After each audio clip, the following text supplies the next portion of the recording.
Are you curious about a blessing ceremony and how to set one up for a sister in your life, or have a sister create one for you? I'm Tanya Lynn, the founder of Sistership Circle, and I train women around the world how to lead women's circles. A common question I receive is how to set up and structure a blessing ceremony, also known as a Blessingway. So what's a Blessingway? A Blessingway is an ancient Navajo sacred spiritual ceremony performed by the Navajo people to celebrate rites of passage that occur throughout the entire life cycle. The Navajo have a saying, whatever happens here on earth must first be dreamed. And that's exactly what a Blessingway does. It is a ceremony, or the dream, that is the prelude to a major life event. The Navajo have expressed that people honor their culture by not calling a non-Navajo ceremony a Blessingway, but instead to use something more appropriate like a mother blessing or a bridal blessing. So we'll collectively call them blessing ceremonies. So I'm going to talk about how to perform a blessing ceremony. So whether it's for menarche, mother, bridal, wise woman, or death, all of those blessing ceremonies can follow the same structural outline to honor all facets of the rite of passage. A woman could call forth her sisters to gather with her as she leads her own ceremony, or to ask a sister to facilitate. A sister can also offer to perform the ceremony for her friend going through the rite of passage. Family, friends, community members can all be present. While most of these ceremonies are typically women only, they can also be performed in a co-ed environment. The first phase is the opening. Always start by creating sacred space for the ceremony. This consists of gathering everyone together into a circle.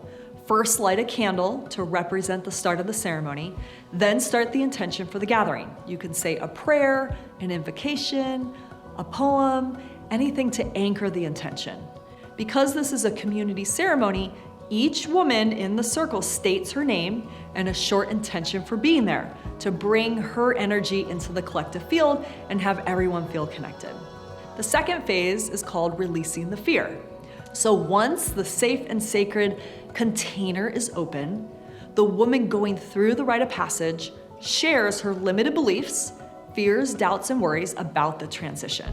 If she is open to receiving support from the circle, others may contribute their encouragement to release those fears. The third phase is the acknowledging of the lessons, the death and rebirth. So once she shared all her fears, she acknowledges the death of her old self. With any rite of passage, you are transitioning out of one stage and into the other, and will never be the same again.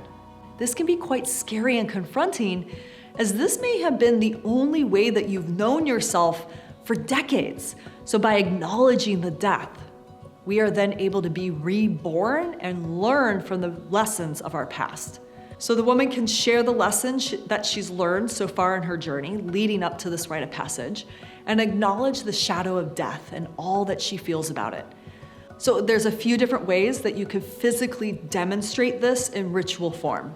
So the first is have her walk down a pathway in the middle of the circle. So everyone's in a circle, she walks down the middle. Or the women can all make two lines, like a tunnel, putting their hands together, and she walks through the middle. Or you could have those who have not been through this rite of passage stand behind her, and then those who have already gone through this rite of passage, they stand in front of her and they usher her into their realm, the new realm. The fourth phase is to set intentions. So next, she needs to set her intention for this next stage of life. What does she want to create? What is she looking forward to?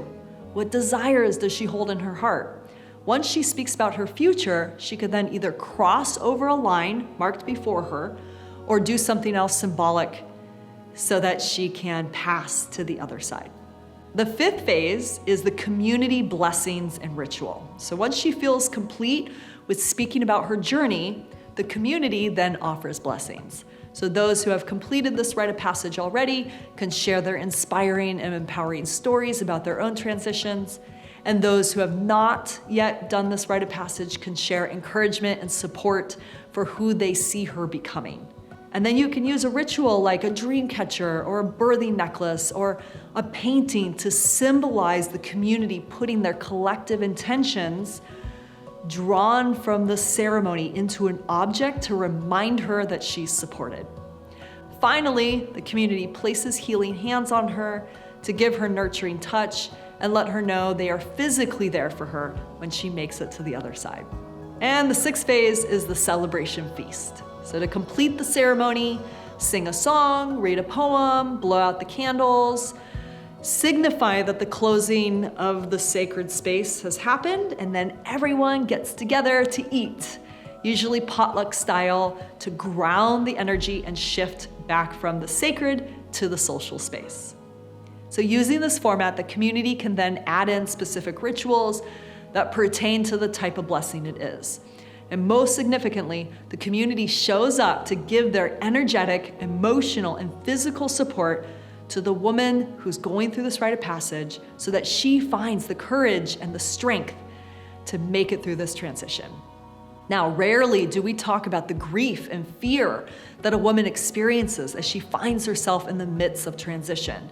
By performing these blessing ceremonies for the women in our lives, we reinforce sisterhood, letting women know that they are not alone on their journey.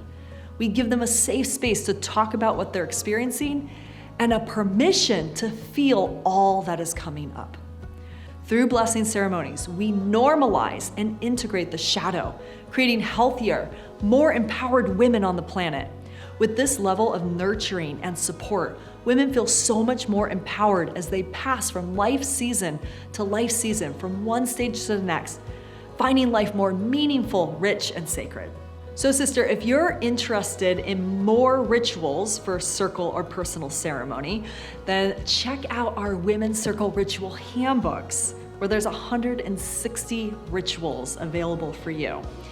And if this is something that you want to lead for other women and you want to learn more about leading circle, then grab our Art of Leading Circle book and startup kit, and this will really help you to become a circle facilitator. And you can find both of these links in our description box below. So in the next video, I'm gonna give you some ideas to put on a mother's blessing ceremony. See you there.